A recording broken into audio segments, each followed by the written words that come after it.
Salut à toutes et à tous, tout le plaisir est pour nous de vous retrouver autour de ce plateau consacré bien sûr à la Coupe d'Afrique des Nations de football dont le 35e chapitre de l'histoire va se refermer dans 4 jours maintenant. Et comme le nombre de jours qui nous séparent justement de ce bouquet final, eh bien 4 pays sont encore en course pour l'association de la Côte d'Ivoire sur le trône continental. Vous comprenez, nous sommes au stade des demi-finales et tout se jouera ce jour mercredi 14 janvier 2026 au programme en Sénégal, Égypte à 18 h et Maroc, Nigeria, ça c'est à 21 h. Et dans cette émission, nous plancherons sur ces deux grosses affiches. Et nous accompagne pour cet exercice Luc René Messan, ancien footballeur aujourd'hui, entraîneur de football et membre de la direction technique nationale. Luc, bonjour. Bonjour Nassis. Voilà, merci une fois encore pour votre disponibilité. En face de vous, mon confrère Issa Amadou de la SRTB, c'est le service public au Bénin. Issa, bonjour. Oui, bonjour Nassis. Alors c'est bonjour également à tous les amis téléspectatrices et téléspectateurs. Voilà, derrière la baie vitrée, ils sont d'une loyauté plutôt rare, je vais dire. Mon réalisateur Augustin Vidécon et ses fidèles compagnons Jules Etio, Francis Kokou et Firmin Dano, auxquels s'ajoute Candide Moueto, qui lui est fraîchement revenu du Maroc. Et tous sont à la régie première et Jean-Baptiste Toffon, lui, est à la régie finale. L'habillage de cette émission est assuré par Yves Ronsonon, c'est notre infographe. Alors, mais voilà les membres de l'équipage. Mais avant le décollage, faisons un tour au service commercial. Vous avez toujours fait attention aux détails. Pour vous, la qualité ne se négocie pas quand il s'agit de votre bien-être. Leader Pressing, votre partenaire de tous les jours, toujours aux petits soins pour maintenir vos habits au top niveau. De nouvelles machines pour plus de rapidité, quel que soit le volume. De nouvelles boutiques pour être plus proche de vous. Leader Pressing, l'efficacité à un prix imbattable.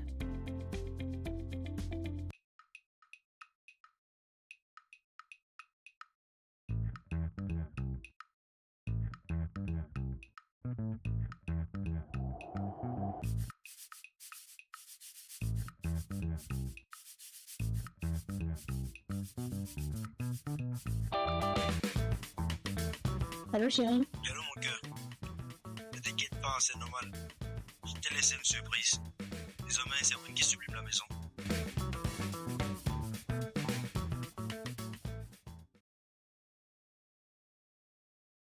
Et voilà, pour faire complet le jeu pronostic que nous organisons autour de cette canne change de format, il faut le dire désormais. Il faut donner l'affiche de la grande finale, le vainqueur de cette grande finale justement, tout en précisant le score et enfin les 3 équipes qui occuperont bien sûr le podium final de la compétition. Les pronostics doivent se faire par WhatsApp au numéro que vous voyez justement à l'écran, le 01 54 61 82 86 bien sûr, et le 01 97 05 à 64 84. Voilà, et les lots à gagner, vous allez les voir une fois encore à l'écran. Il s'agit de postes téléviseurs, écran, plasma, des fers à repasser et des ventilateurs et bien d'autres lots très intéressants. Tentez donc votre chance et peut-être que vous partirez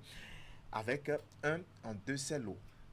Alors, qui pour succéder à la Côte d'Ivoire sur le trône continental au soir du 18 janvier prochain? Et pour ce seul fauteuil doré, bien sûr, il y a encore 4 prétendants et les tickets qualificatifs pour le sprint final seront attribués ce soir à l'issue bien sûr des 2 demi-finales. D'abord, le Maroc, pays hôte du tournoi, rêve d'un nouveau titre à 50 ans après le seul gagné bien sûr et 22 ans après une finale perdue en 2004. C'était face à la Tunisie seulement. Il faut d'abord écarter en demi-finale le Nigeria, finaliste malheureux 2 ans plus tôt, mais qui aussi revient avec l'ambition de titre, il faut le dire. Alors, chers messieurs, comment entrevoyez-vous ce choc, sinon ce sommet du football africain entre le Maroc et le Nigeria? D'abord, Issa Amadou. Oui, je dirais tout simplement que c'est une finale avant la lettre. On a forcément deux grandes équipes là qui s'affrontent à ce niveau de la compétition. On a deux favoris également pour le trophée final qui s'affrontent également. Le moins qu'on puisse dire est que le Maroc, pays organisateur, face au Nigeria, n'aura connu certainement, aura connu avec cette rencontre-là, certainement le match le plus difficile depuis l'entame de la compétition. On a vu comment est-ce que le Maroc, on va dire, a quand même, on va dire quoi, semé le positif et également le négatif. Le Maroc est allé dans toutes les émotions pour se qualifier et venir à cette demi-finale. Seuls les Marocains peuvent certainement en parler là où leurs cœurs sont allés. Mais là, ça sera un autre défi, c'est un autre match qui ne ressemble à aucun des matchs disputés par le Maroc parce que tout simplement en face, il y a le Nigeria, le grandissime favori donc, de cette compétition. Le Nigeria qui aura séduit plus d'un d'observateurs du football dans cette CAN. Le Nigeria qui présente aujourd'hui la meilleure attaque, bien sûr, de la compétition avec 14 buts. Je dirais le Nigeria également qui, en son sein, regorge de joueurs talentueux, des top players et surtout le deuxième meilleur buteur, Osimhen, et également l'un des troisième meilleurs buteurs, notamment Ademola, qui est également à 3 buts et meilleur passeur décisif. Donc c'est une équipe du Nigeria aujourd'hui qui constitue une vraie équation pour le Maroc. Je pense tout simplement que tout pronostic s'avère hasardeux. Il va falloir forcément donc attendre la fin des 90 minutes pour véritablement dire l'équipe qui pourra l'emporter. Tout à fait. Alors, le Cordé Message, jusque-là, il faut le dire, les Lions de l'Atlas ont suggéré la pression populaire. Ils s'en parlaient, la pression populaire en atteignant bien sûr le dernier carré de cette compétition. Mais jusque-là, on ne les a pas encore vus face à un grand Afrique. Vous me parlerez certainement du Cameroun, mais on sait que le Cameroun est en pleine phase de reconstruction. Alors, maintenant, face à un outsider aussi crédible comme le Nigeria, est-ce que le défi... ou bien on peut parler de test grandeur nature pour les Lions de l'Atlas? Oui, ça fait quand même deux classiques du football africain lorsqu'on voit les deux affiches. Et pour les gens de ma génération, j'ai encore en mémoire, comme c'était encore hier, ces rencontres en Nigeria-Maroc, d'un côté avec les Badjouzaki, et ça me rappelle encore les Merikrimo, ça me rappelle le bon nombre de ces joueurs dans le temps. Le Gbame du côté du Nigeria, quand on avait le temps de lire un peu le magazine Jeux d'Afrique et puis France Football. Tout à fait. Et ça fait un classique du football africain, quoi. Et je pense que c'est les affiches qui nous permettent, nous autres, qui êtes proches un peu du foot, de pouvoir faire des analyses. Je pense que ce sont des cas d'école. Quand on arrive à suivre ces deux affiches, Nigeria, Maroc, Sénégal, Égypte, franchement, ça fait du grain à moudre, quoi, voilà. Et ça fait quand même que ça nous donne vraiment des rencontres palpitantes. Et attention, franchement, au Cadillac ce soir, quoi. Parce qu'il y aura du feu dans les tribunes et donc comme sur le terrain, quoi.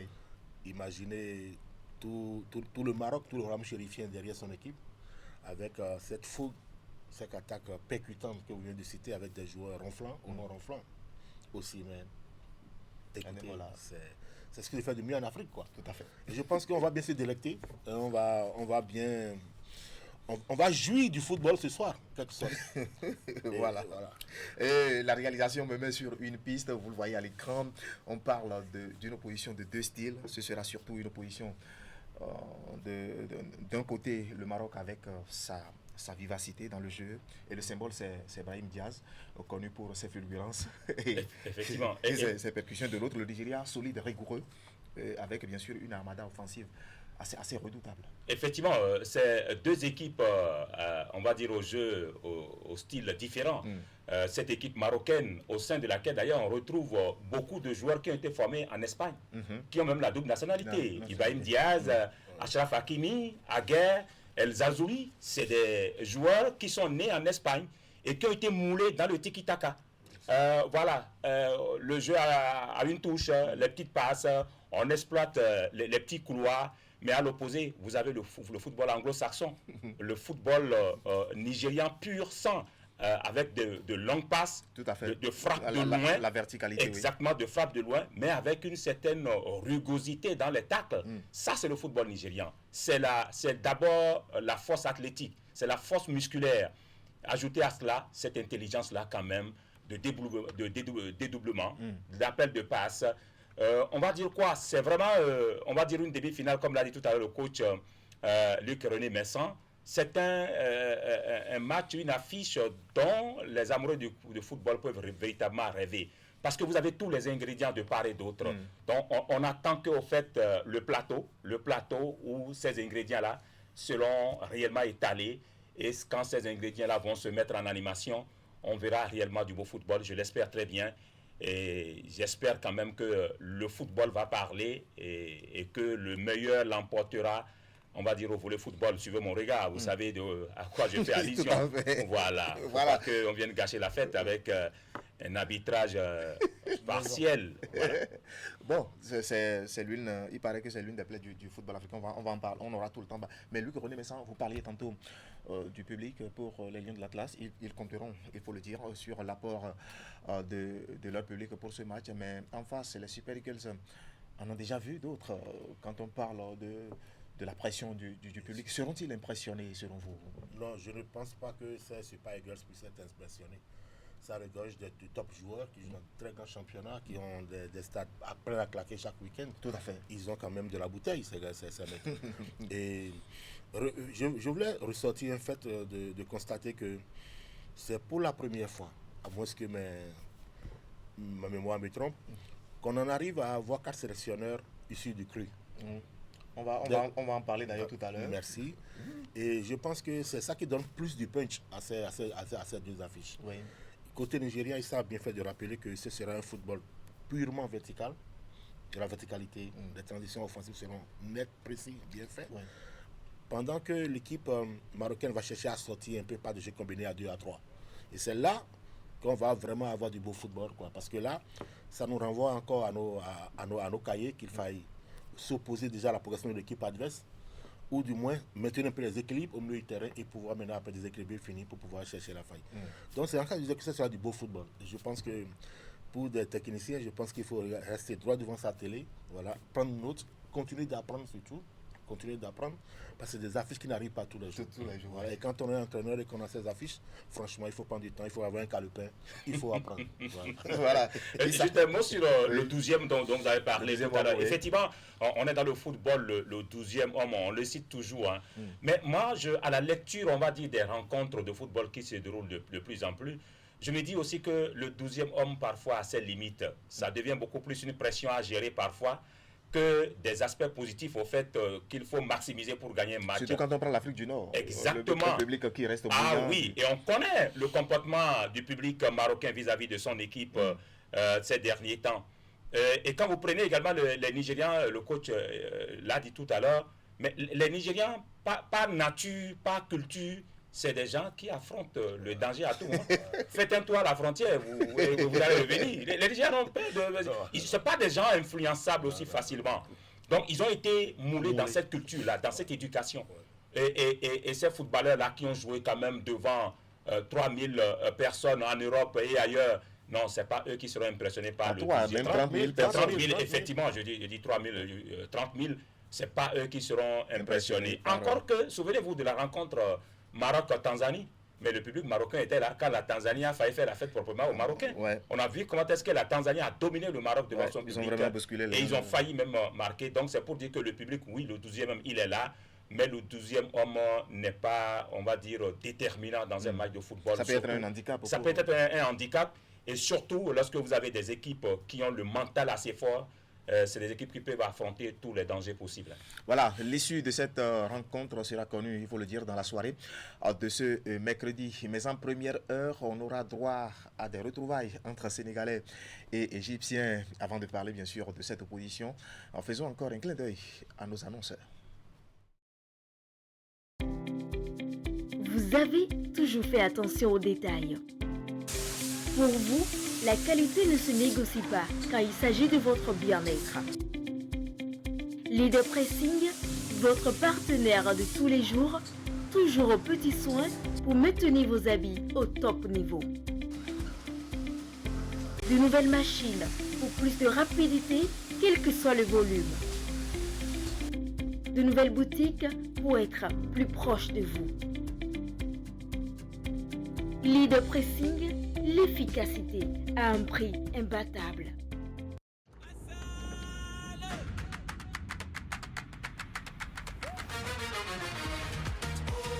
Canal 3 béné aux couleurs de la Coupe d'Afrique des Nations de football dans son édition 2025.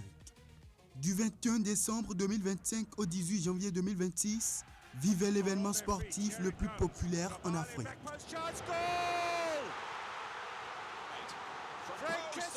Ce sera un plateau quotidien baptisé Cannes Royal Maroc 2021. Au menu, reportages, interviews, analyses, commentaires avec nos journalistes et leurs consultants. Il y aura aussi des directs avec nos envoyés spéciaux au Maroc. Cannes Royal Maroc 2025, nous vous emmènerons au cœur de l'épreuve reine de la Confédération africaine de football. Prenez le rendez-vous tous les jours à partir de 10h.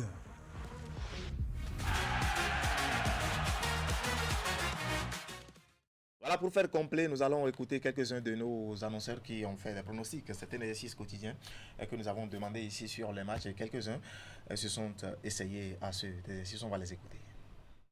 Bonsoir, moi c'est Marc. Selon mon pronostic pour le match, moi je dis le Sénégal, l'Égypte. Le Sénégal va battre l'Égypte 3-0. Et le Nigeria va battre le Maroc 2-0. Oui, bonsoir à toutes, bonsoir à tous. Moi, c'est Roland Landry depuis Comé pour le match entre le Sénégal et l'Égypte. Je propose un score de 1-0 en faveur de l'Égypte. Pour le match entre le Nigeria et le Maroc, ça c'est la meilleure attaque contre la meilleure défense. Je propose 2-1 en faveur du Nigeria. Merci et bonne émission à vous. Bonjour, moi c'est Tabou Christophe, je suis du coup de Monsieur. Mercredi à la CAN, il y aura 2 matchs importants à ne pas manquer. Voilà, du match opposant l'Égypte face au Sénégal. Ce match sera très crucial, difficile où les Sénégalais gagneront le match. Ce score de 2-1. Par contre, le match opposant le Maroc face au Nigeria sera également difficile, complexe où les Nigériens gagneront le match, un score de 2-0. Bonjour à tous, Hugues Nibé. Alors, pour les demi-finales de la CAN Maroc 2025, je pronostique la victoire du Sénégal face à l'Égypte sur le score de 1-0 et la victoire du Nigeria face au pays organisateur, le Maroc, sur le même score. Voilà, on discutait hors micro autour, bien sûr, de cet événement. Si on se réfère à l'histoire, c'est une opposition déséquilibrée sur le papier. L'Égypte, recordman de l'épreuve avec 7 titres continentaux, fera face au Sénégal, dont la vitrine personnelle affiche un seul titre. Mais aujourd'hui, il faut le dire, le rapport de force révèle un certain équilibre, surtout du point de vue individualité. Si dans tous les secteurs de jeu, les Lions de la Teranga comptent des joueurs majeurs, eh bien, l'Égypte, elle, est portée par Mohamed Salah et Oumar Marmouche en attaque et fait preuve d'une certaine solidité en défense depuis bien sûr le coup d'envoi de cette 35e édition. Enfin, on va parler des retrouvailles entre deux sélections nationales qui, 4 ans plus tôt, disputaient bien sûr le bouquet final de cette randonnée continentale. Et tous les ingrédients sont donc réunis pour un spectacle, cher monsieur Daboïssa Amadou. Effectivement, tous les ingrédients également à ce niveau sont réunis. Je pense que cette rencontre Égypte-Sénégal, c'est beaucoup plus, on va dire, une rencontre de revanche, pour ne pas dire des revanchards. Parce que l'Égypte, ayant été entre griffes giflée eh bien, en 2022 par cette équipe du Sénégal, rappelez-vous voilà, de cette rencontre palpitante Et c'est une équipe égyptienne qui va se présenter avec l'ambition de tout simplement prendre cette revanche-là. Et la bête noire aujourd'hui de l'Égypte ces dernières années, ça a été toujours le Sénégal. Tout à fait. Comment régler justement, on va dire, cette équipe, comment régler l'équation de cette équipe sénégalaise? Je pense que tous les joueurs, on va dire égyptiens, j'allais dire même tout le peuple égyptien, n'ont que cette ambition-là aujourd'hui. C'est comment trouver la clé de cette équipe-là pour finalement essayer de la battre. Et ça sera forcément donc, on va dire, ça a un côté excitant. Excitant de vouloir en découdre avec une équipe qui pourrait, je dis bien pourrait penser toujours que, bon voilà, face à l'Égypte, ça va toujours bien. Nous avons toujours gagné nos matchs face à l'Égypte. Ça pourrait un peu les faire dormir un peu. Mais quand on sait que c'est des joueurs sénégalais très professionnels, et quand on connaît également le discours de Pape Thiam, le sélectionneur sénégalais, on sait qu'il va les doper. Il va leur dire, les gars, le compteur est remis à zéro. Oubliez tout ce que nous avons obtenu face à l'Égypte par le passé. Aujourd'hui, c'est un nouveau match. On sait que quand les joueurs seront dopés dans cette, on va dire, dans ce carnaval-là, dans cette posture-là, eh bien, on risque d'avoir du bis repetita. Autrement dit que le Sénégal puisse toujours s'imposer à cette équipe égyptienne. Là où les deux équipes peuvent partir légèrement déséquilibrées, c'est-à-dire que là où le Sénégal pourrait déjà l'emporter sur le papier, c'est la richesse de l'effectif sénégalais. Aujourd'hui, on a un effectif de rêve du côté sénégalais. Vous avez de bons joueurs dans tous les compartiments. Comparativement à l'Égypte, où c'est beaucoup plus l'offensive qui fait peur. C'est l'attaque égyptienne qui est aujourd'hui le point fort. Et ils ont des joueurs d'expérience aussi en défense. Des joueurs d'expérience en défense. Je pense que c'est beaucoup plus en milieu de terrain que ça pêche un peu. En défense, on sait que l'Égypte a toujours eu de très bons défenseurs, Gaïa, très baraqués.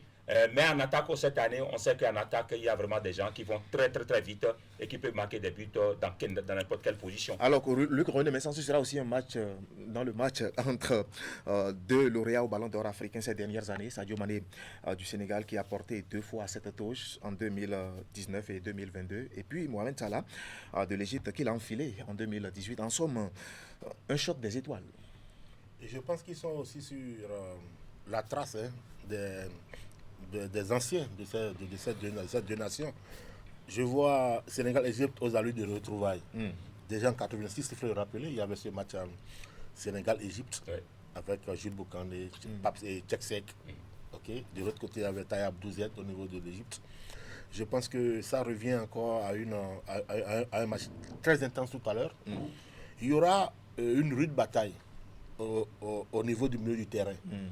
Ce n'est pas la bataille de Tiaroy, ce sera la bataille cette fois-ci du côté du Maroc, où il y a le trident sénégalais, composé de Gana Gueye, Diarra et de Gueye, de Séville, c'est les deux Gueye. Il y a de l'autre côté Fatih, Achour et puis Atia.